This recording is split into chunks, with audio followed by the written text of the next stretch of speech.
Llegó el sepulturero. El sepulturero de empresas. Un hombre que recorre los cementerios haciendo pozos para que empresas nacionales, multinacionales, pymes, pequeñas pymes, medianas empresas y también grandes empresas sean enterradas en el cementerio de compañías que es la República Argentina. El gobierno más liberal de la historia, el que hace la reforma laboral, el que quiere hacer una reforma tributaria, el que dice que les da todo a los empresarios, ha quebrado una cantidad de empresas pocas veces vista. Hoy vamos a contarte la historia de Javier Gerardo, el sepulturero de empresas.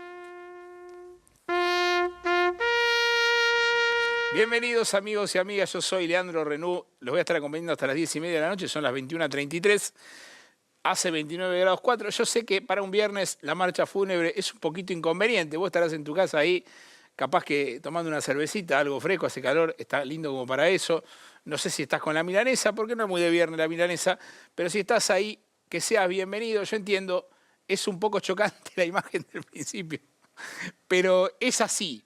Yo hoy te voy a contar una de las historias del día, que es que acá empieza a haber, después de la elección del 26 de octubre, un sinceramiento de precios que lleva a una inflación más alta y un escenario más precipitado de caída de compañías que ya se venía dando antes de la elección y que pone al gobierno de Milei al tope del ranking de los gobiernos que más empresas han destruido. Esto parece un contrasentido, pero en esta hora trataremos de darle un poco de contexto a esta historia y que analicemos juntos por qué pasa lo que pasa en un gobierno que se dice muy afín al sector privado. Bueno, lo es de hecho, ¿no?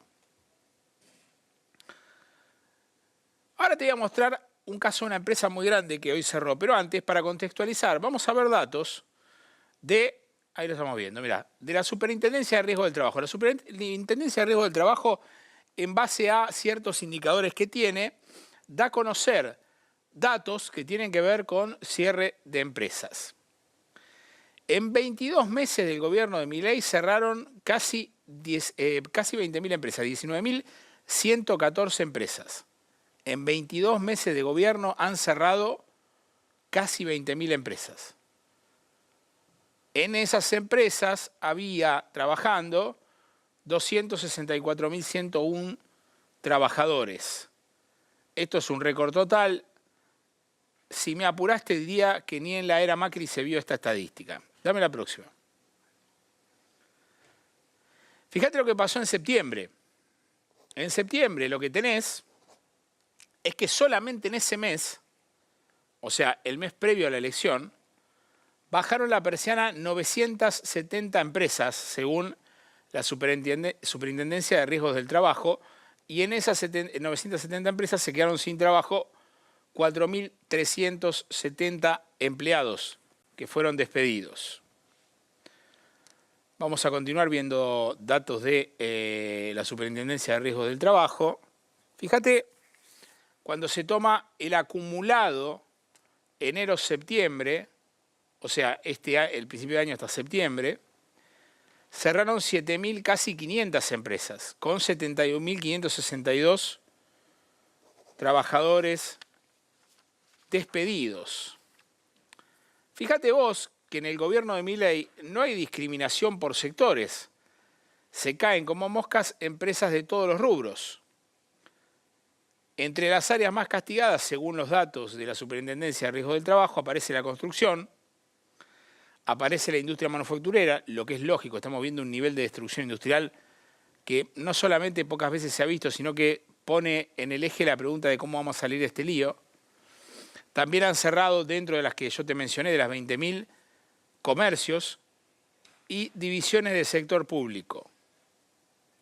Ahora bien, yo te decía que hoy hay un caso emblemático. Ustedes habrán visto que por semana tenemos una mega empresa que se va, que cierra. En este caso, el capítulo semanal lo entrega una empresa canadiense que se llama Nutrien. Esta empresa canadiense anunció hoy que vendió su parte en Profertil, que es el mayor productor de fertilizantes del país. Pagó creo que 600 millones de dólares, una cosa así. Se va de la Argentina, es decir, hace la valijita, mete la pilcha, se la toma, porque dice que va a priorizar su negocio en Brasil. En Argentina solamente va a tener una red de comercialización. Vos me dirás, bueno, che, pero el agro no está bien. Bueno, no, el agro no está bien, claramente. Fíjate que dentro del pelotón de empresas que se van aparece esta también, que es una empresa del agro. También cerró en Mar del Plata. Yo te voy actualizando las últimas informaciones, pues después vamos a ver si lo logramos hacer antes de que termine el año, hacer un listado completo de todas las empresas, porque toda la semana tenés 2 o 3 que espichan. En este caso estamos hablando de Mare Chiare, que es una empresa muy reconocida, pesquera, de Mar del Plata. Cerró tras 25 años de actividad y despidió a 50 empleados. El intendente de Mar del Plata es de La Libertad Avanza, Guillermo Montenegro. Ahora renunció porque va a ser diputado. Mar del Plata, que es un polo productivo de la Argentina, está bastante jodido. Hay 3 o 4 empresas grandes que están radicadas en Mar del Plata. Recordemos también la de Pullover, que ahora se me fue el nombre, se la llamé Mauro Sergio, que también está en Mar del Plata y también cerró. ¿Por qué Mare Chiare cierra la cortina? Y bueno, lógicamente, primer argumento, caída de ventas. Segundo, suba de costos. Claro, te vacunan con tarifazo, combustible. Hoy fui a cargar para un auto mío que tengo viejísimo, que uso yo, y me cobraron 60 lucas el tanque de nafta, muchacho, nafta súper. O sea, esto es una joda que ya no tiene mucha pinta de joda, es una joda medio peligrosa. Imagínate lo que gasta en combustible una empresa de este estilo. Obviamente usan gas y todo eso, yo lo entiendo, pero es un costo sobre todo para la producción también. Falta de rentabilidad sostenida y fuerte competencia de importados, dice Mare Chiare. Ahí vamos 2. Parte del problema que estamos viviendo y que tiene que ver con la destrucción de empresas, primero es que no hay actividad porque los salarios están planchados.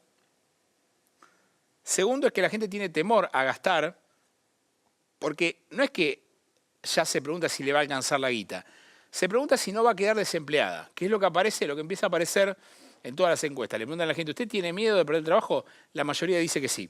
Es decir, conservan. Cuando vos tenés una situación tan límite, el instinto natural del hombre es conservar, digamos, se queda quieto.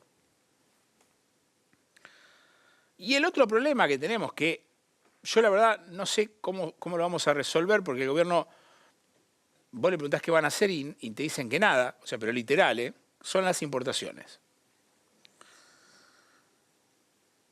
En Argentina está habiendo una invasión de productos chinos y muy probablemente haya invasiones de otros productos siempre y cuando haya grandes productores globales que quieran inyectar producto en Argentina.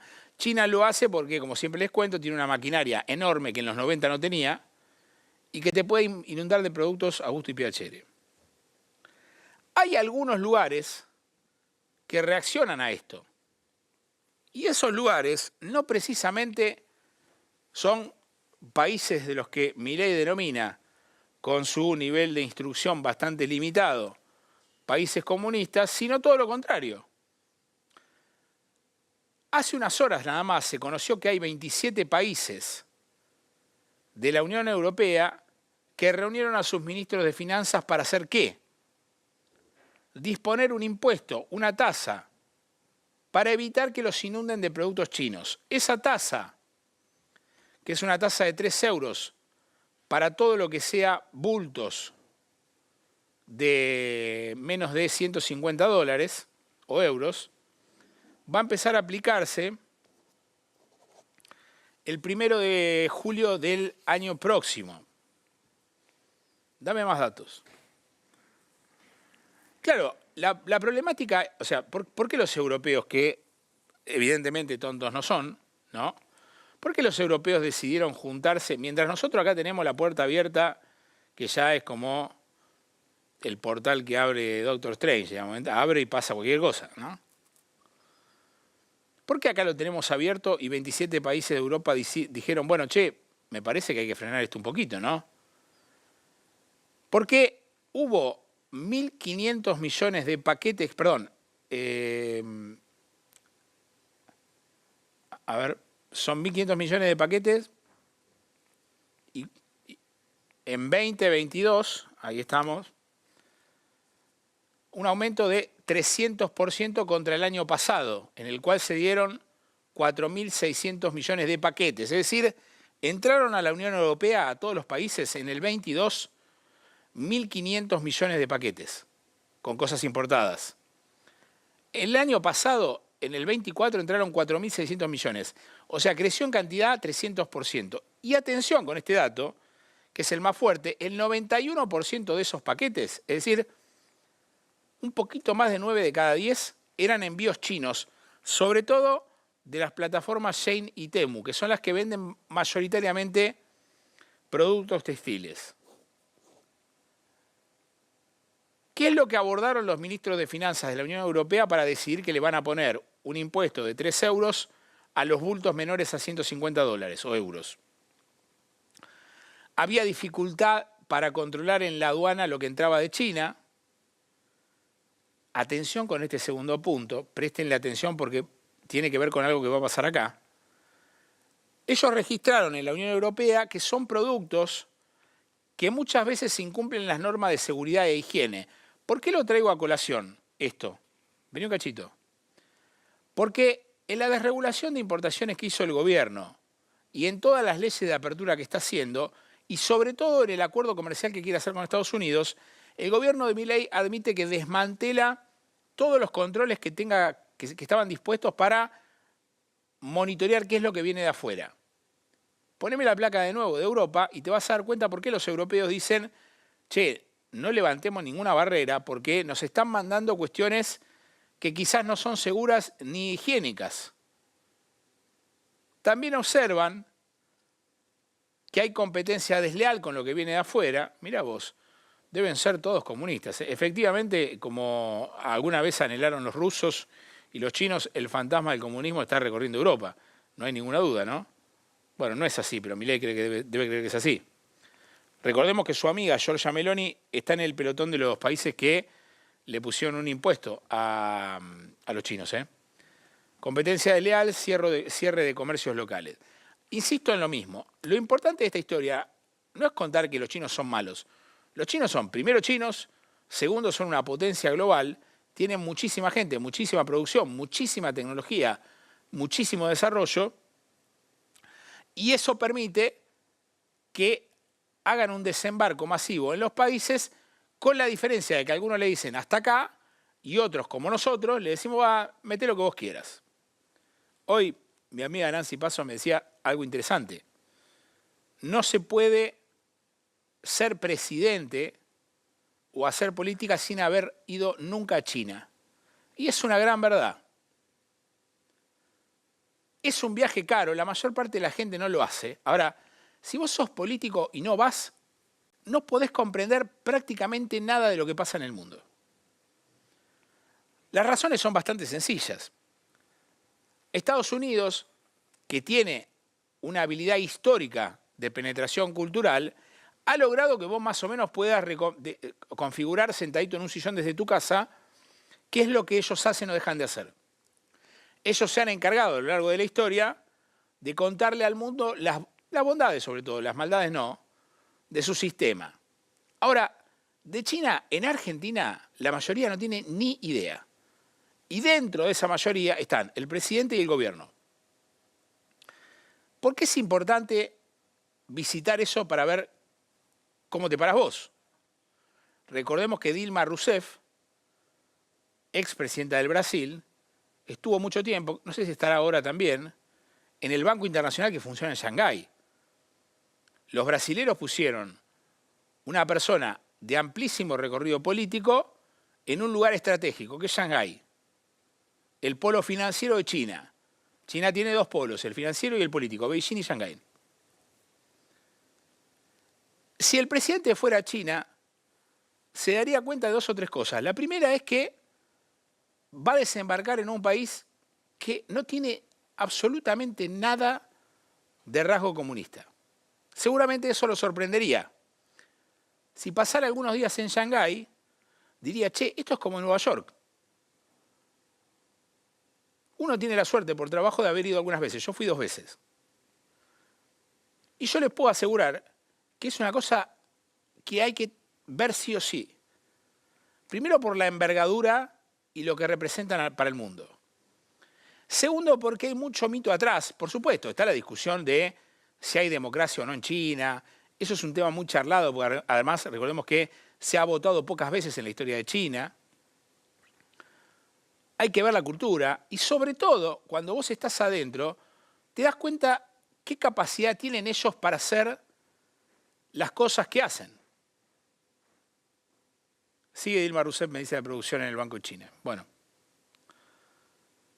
Y cuando vos te metés adentro y ves qué es lo que hacen ellos, ejemplo, su propio WhatsApp, su propia red de Internet, cuando ellos quieren algo o lo producen o lo piden en el mundo de manera tan masiva que el mundo no tiene otra forma que venderles, militarmente son una potencia, una cultura del trabajo muchísimo más arraigada que en el resto del mundo, obviamente con leyes muy estrictas. Acá hay una discusión histórica que se da todo el tiempo, que es qué nivel de democracia tienen las potencias globales. Pero es una discusión para otro tiempo.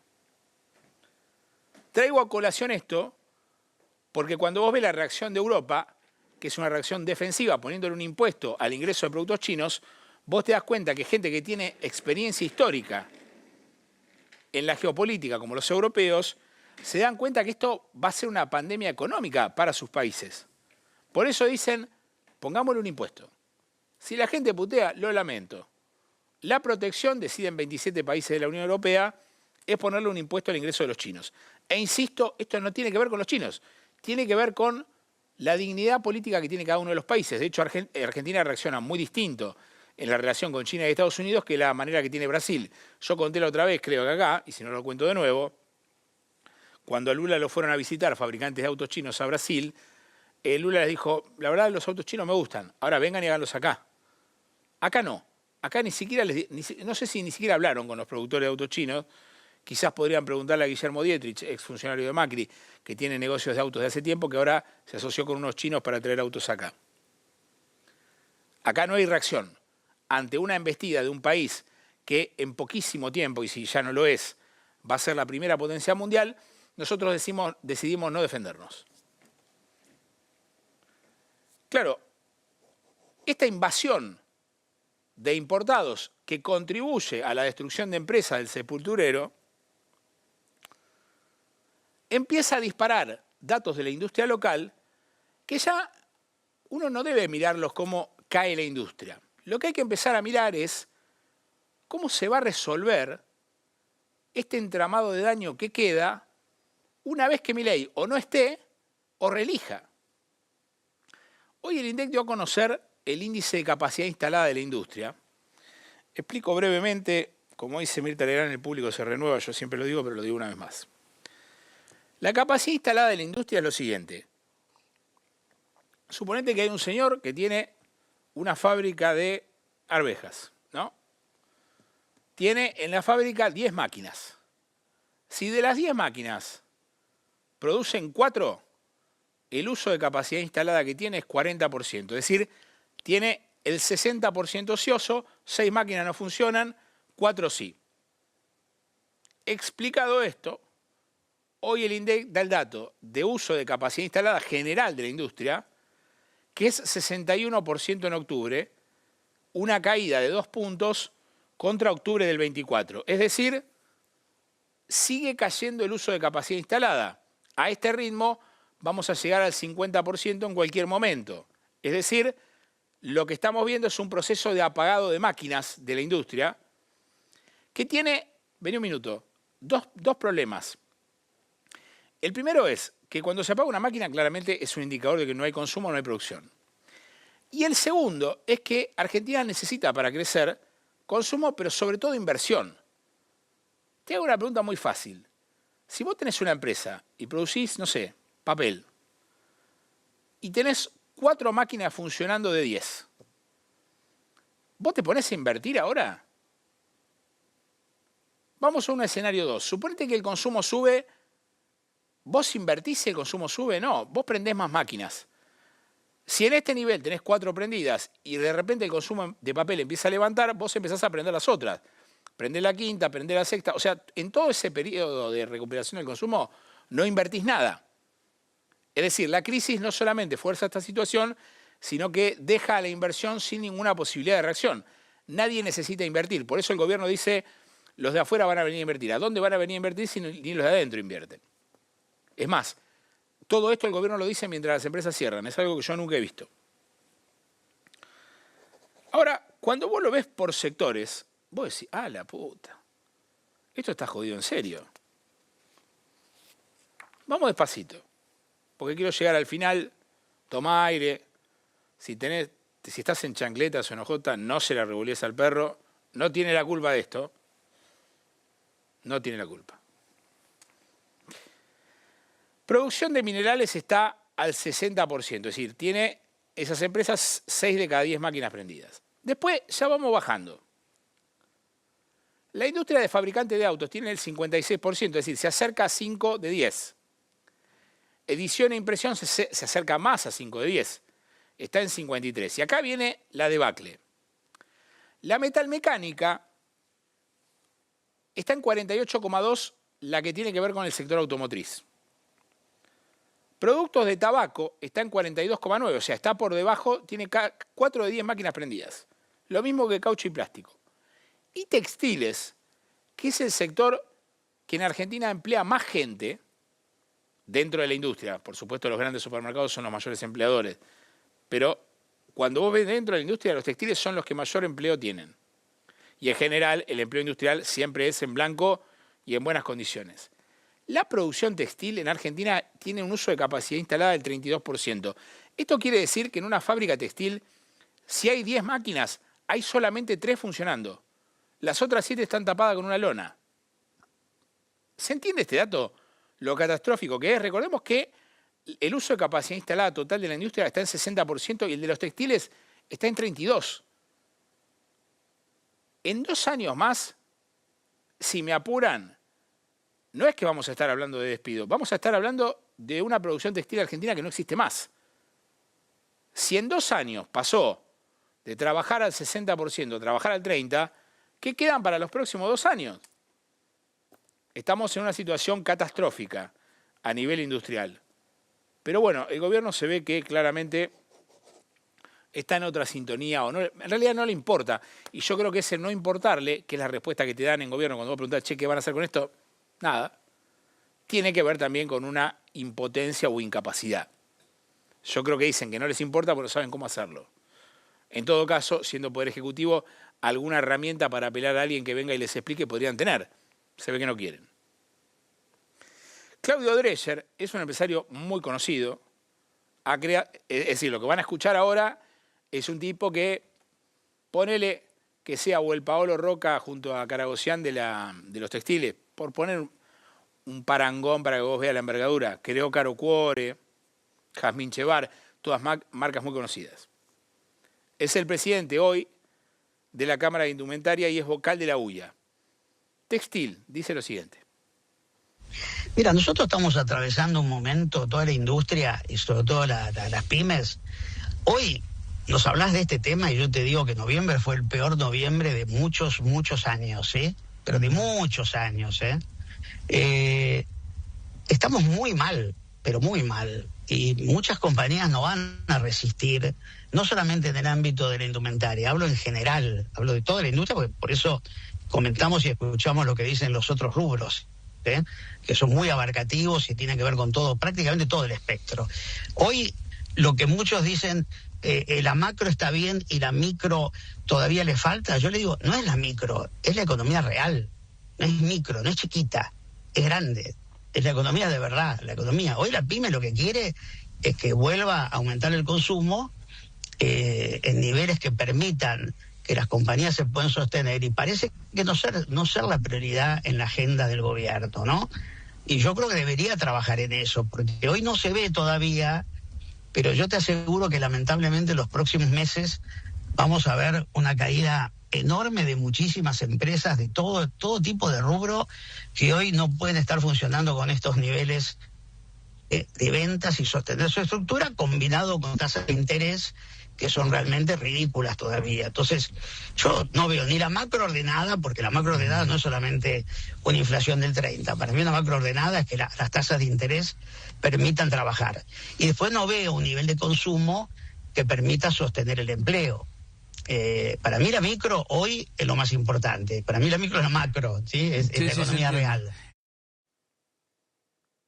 Tremendo el testimonio. Dijo, entre otras cosas, que es el peor noviembre en muchos años, Claudio Dreyer, y además dijo, miren que lo que vieron hasta ahora todavía no es lo peor.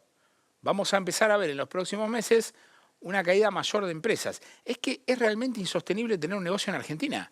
La economía no crece, salvo estadísticamente, apalancada por dos sectores que no son ni por asomo empleo intensivo, la gente no tiene guita. Es decir, es bastante normal lo que pasa, o sea, bastante lógico lo que ocurre. O sea, lo que no es lógico es que el gobierno le dé la espalda a un conflicto de esta manera. Pero bueno, es lo que pasa. Julián Moreno, presidente de APYME, una de las cámaras importantes PYME también de la Argentina, tiene una visión parecida. Mirá. Las pymes nos encontramos atravesando un momento de criticidad en aumento, sin señales de reversión. El sector productivo se encuentra en su piso histórico de capacidad instalada, con el sector textil en una situación crítica. En breve, la capacidad instalada no medirá la cantidad de máquinas y equipos en producción, sino simplemente el volumen de estanterías ocupadas que tendrán los importadores, porque la producción tal cual la conocimos se encuentra en franca desaparición. Luego de las elecciones de medio término, la señal que el sector productivo recibió fue la estabilización de un modelo anti-industria nacional. Hoy se ve en los cierres de fábricas y despidos la consecuencia directa. Y lo peor, no vemos en el horizonte una mínima posibilidad de reversión. Estamos acelerando el proceso recesivo en todas las actividades vinculadas a la economía real que no por casualidad son las que mayor empleo generan. ¿De qué van a trabajar nuestros clientes? Es una de las preguntas que nos quita el sueño. Es desolador porque además uno, a ver, lo analiza desde el lado periodístico, vos que estás en tu casa, bueno, hay muchos empresarios también que nos ven, vos decís, che, ¿cómo hago? Porque claro, o sea, nosotros lo comentamos, o sea, lo relatamos, lo contamos, damos una perspectiva, obviamente tenemos un perfil industrialista. Ahora, la gente que está en esta situación, ¿cómo hace? La responsabilidad sobre la espalda de garpar un sueldo que no puede llegar a tener porque al gobierno se le ocurrió destruir la industria nacional, es increíble. De todas maneras vamos a ver dentro de un rato que Milei fue a Córdoba a altura de agradecimiento y se ve que había gente. Así que a mí me cuesta cada vez más analizar qué es lo que pasa en Argentina. No parece alcanzar ni el tiempo ni las conclusiones para decir algo sobre cómo está el escenario. Solamente describir que hay una crisis manifiesta. Después la reacción popular o del voto es un tema más complicado. Paolo Roca, el titular de Techin, otro empresario de envergadura, cerró ayer su foro, el foro anual que es ProPyme, con Patricia Bullrich a su lado, pero dijo... No sigo hace mucho la política, mi hermano es referente de Neuquén y yo me vine a Córdoba, así que estoy toda metida en política desde hace como un año. Ha mejorado muchas cosas. Hay cosas de los discapacitados que teníamos muchos que eran falsos y ha mejorado mucho eso, lo han sacado, eso es bueno.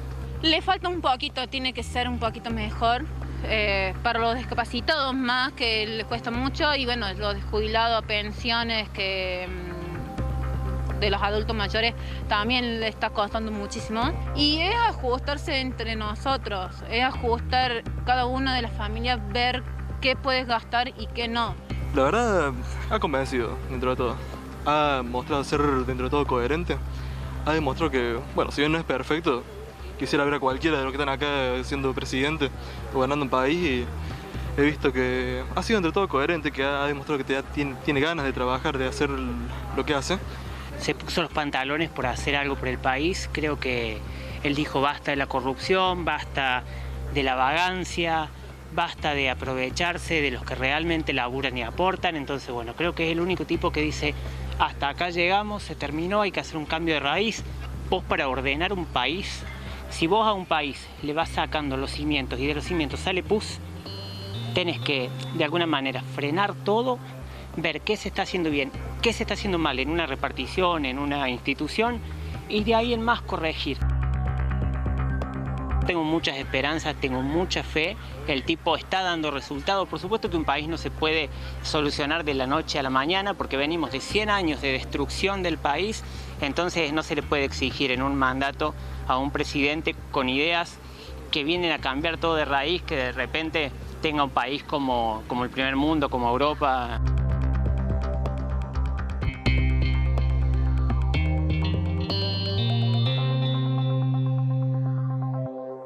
Muy bien, ahí estaba la gente hablando sobre Milei. Ahora vamos a escuchar hablando a Milei con la gente, o al menos gritándole en un megáfono, mirá.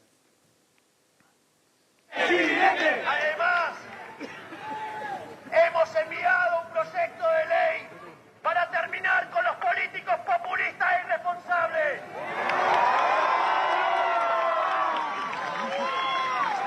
Durante este último año,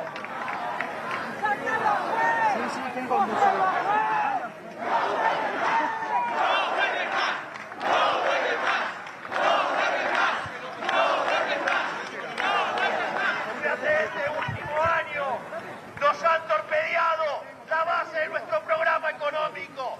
Sin embargo, bien, le devolvimos con un cachetazo a las urnas y los pasamos. Por eso,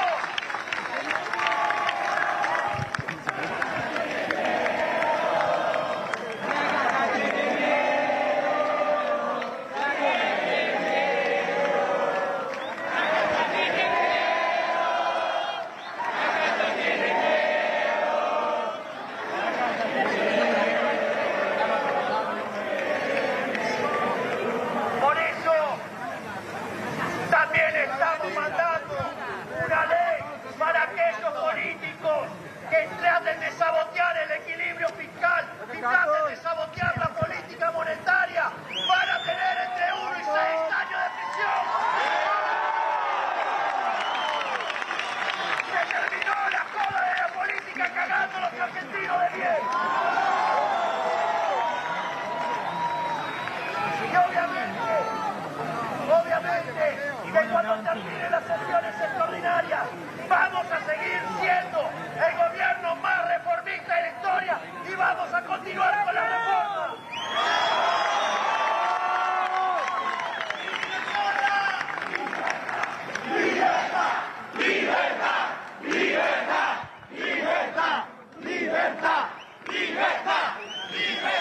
Por eso, no solo vengo a darle las gracias por el acompañamiento en las urnas, por el acompañamiento en cada lugar de trabajo, sino también para renovar mi compromiso con ustedes y hacer de Argentina el país más libre del mundo.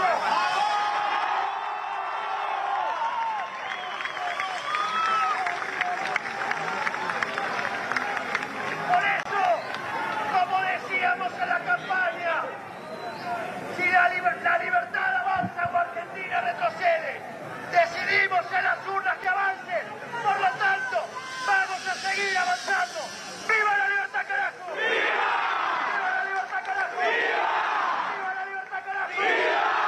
Muchas gracias. 34 grados creo que hizo en Córdoba, estaba con 3 camperas, bueno, yo no sé cómo no se desvanece ahí el calor. Marina Malpeli salió a la calle y en un minutito le preguntó a la gente, ¿usted tiene algo que agradecerle a Milei ya que él va por el tour de la gratitud en todas las provincias? Mirá. Hoy el presidente hizo un tour de agradecimiento a sus votantes en Córdoba. ¿Vos tenés algo que agradecerle a Milei? Que no hace ninguna obra a favor de la gente, que no hay mantenimiento de las obras que ya estaban hechas. ¿Qué más? Que en enero va a haber un 55%. En realidad no, desagradecerle y al pueblo decirle que a ver si se dan cuenta de una buena vez que esto no está bueno. A mí me da vergüenza el presidente que tenemos. O sea, caga a palos jubilados, mata de hambre a la gente de salud, trabajo, educación, pone reformas educativas que no tienen nada que ver, se mete en la reforma laboral, metió cosas de la cultura para sacar el financiamiento de la cultura, la gente no está mejor. Nada, agradecerle nada, todo para atrás, todo. ¿Qué lo siente, señora? Y en todo, en las compras, en los servicios, en todo, es un desastre. ¿Hace falta que algo? Decime sí o no. No, mami, nada. Bueno, el mal humor además está presente, por supuesto, ¿eh? Muy bien, continuamos trabajando en vivo, son las 22:23, ya estamos por terminar, 27 grados 4, está bajando un poquito, ¿no? Mira qué esperanza pequeña que hemos tomado en esta noche calurosa. Antes de irnos, por supuesto, hoy tenemos un recontra bonus track, mirá.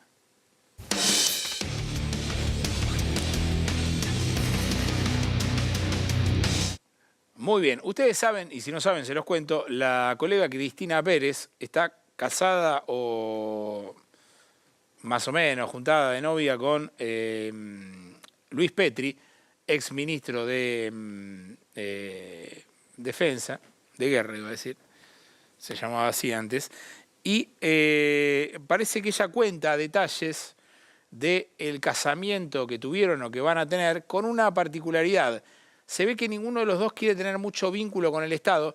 Yo no sé si hay algo en esas cabecitas que está ocurriendo y no es algo muy normal, pero véanlo ustedes mismos, mirá. Y también de tener nuestros momentos en el día con Luis, con mi marido, porque los dos trabajamos un montón. ¿Se casaron? Nos casamos con cura, hubo anillo, hubo tatuaje, pero... ¿Tatuaje? No, eso no está dentro de lo... Sí, ahora sí. Ahora sí. Ahora sí. La iglesia lo pide. Sí. Lo pide la iglesia. ¿Puedo verlo? Dale. Pero no hubo registro civil porque lo nuestro no es con el Estado. Se no ustedes. Hay gente que se ríe, aplaude. Yo sinceramente no sé dónde vamos a terminar, ¿eh? No, nada es seguro por estos lados. Patricia Bullrich se agarró con Cristina. Cristina en realidad tuiteó sobre la inflación y Bullrich le contestó. Mira, hicieron ahí un choque de titanes. Ponemos primero el tuit de Cristina si vemos qué dijo. Oh, ¿qué pasó? ¡Epa! Se ve el WhatsApp. Bueno, resulta que Cristina dijo la inflación está bastante alta, no jodan, no crece la economía y encima suben los precios. Y, a ver, ¿lo tenemos ahí? ¿Podemos verle? Súbanlo un cachitito. Si no, al revés. Ahí está. Ayer el INDEC de Milei Labaña, le tira un tirito también a Marco, dijo que la inflación del mes de noviembre de este año fue de 2,5. Y eso después del ajuste más grande que se tenga en la memoria, subió un poco, que es importante la foto. Ella pone una foto, Cristina, del IPC Congreso, que cuando ella era gobierno le daba 2,4 mensual y 26 anuales, es decir, todas inflaciones mucho menores a las actuales. ¿Por qué cita esa foto, que está Sturzenegger al lado? Porque ese indicador era un indicador que se hacía con consultoras privadas, es decir, hasta los privados daban una inflación menor. Miren qué jóvenes que estaban los dos, y no pasó hace tanto. Y claro, Bullrich, que es la enviada de Milei para contestar, le respondió a Cristina y dijo lo siguiente.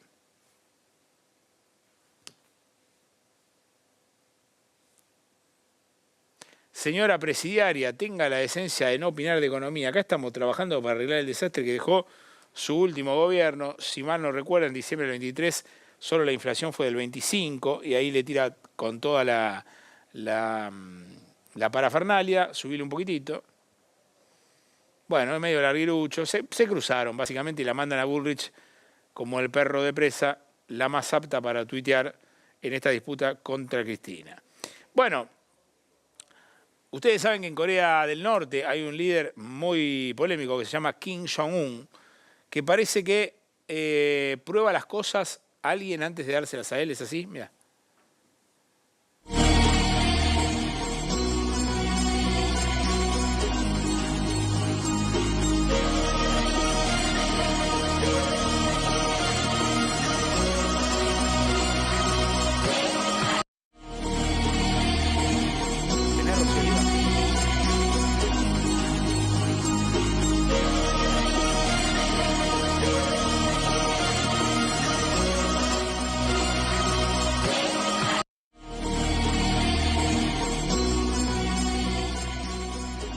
Bueno, ahí está yo probando las cosas que fabrican en Corea del Norte, tampoco es que hace mucho, ¿no? Agarra un bol, lo golpea así a ver si anda bien.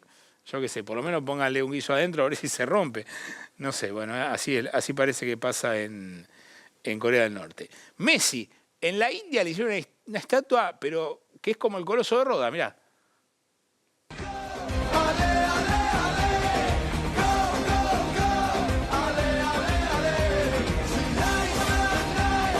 Bueno, mañana se anuncia, destapan esto, no sé qué hacen, la muestran. Mirá lo que es esa estatua. Igual no parece Messi ni de pedo, ¿no? Pero bueno, ¿qué tiene? ¿Un bastón? ¿Con qué está? Bueno, yo qué sé, parece que Messi va a participar de la ceremonia de manera virtual, porque claro, acaba de salir campeón en Estados Unidos, no tiene ganas de irse hasta la India, lo cual es lógico, o va a estar en la línea. No tenemos información. Muy bien. Estatua de Messi. Chuck Norris se mete en la política, era demócrata y ahora parece que se pasó al bando de los republicanos, mirá. Why are you a conservative, sir? Well, I used to be a Democrat, but unfortunately the Democrats went too far to the left, and the Republicans moved into their position that the Democrats were 40 years ago. See, and so what the Democrats believed 40 years ago, the Republicans believe today. And so I realized that I had to go to a Republican because the Democrats just got too far off the trail. They just got completely off the trail and lost all reality of what America stood for. And so I realized that... Muy bien, se puso conservador Chuck Norris. La que no se puso para nada conservadora es Rocío Oliva, ex mujer de Diego Maradona, ex novia, que dijo, che, si estuviera vivo Diego, ¿qué diría? Mirá. ¿Qué pensás que opinaría Diego de lo que está ocurriendo hoy en el país? No, yo creo que Diego estaría todos los días en todos los canales volviendo loca a Milei. Milei no tiene hoy una persona fuerte, el estilo de un Maradona, el estilo de un Messi, que pueda frenarlo o al menos decirle lo que piensa, ¿no? Estamos en un país democrático y Diego estaba en otro nivel y realmente no le importaba el que dirán. Imagínate a Macri las cosas que le decía y no es ni la cuarta parte, nada, tiene arranques de loco, entonces, y sería el primero en marcárselos. No estaría a favor de Milei para nada. ¿Qué pensás que opinaría Diego de lo que está ocurriendo? Una obviedad. Amigos, me quedé sin tiempo. Solamente me queda un ratito para decirles que tengan buen fin de semana. Nos vamos a ver de nuevo el lunes acá, 21:30. Como les digo siempre, no falten. Chau.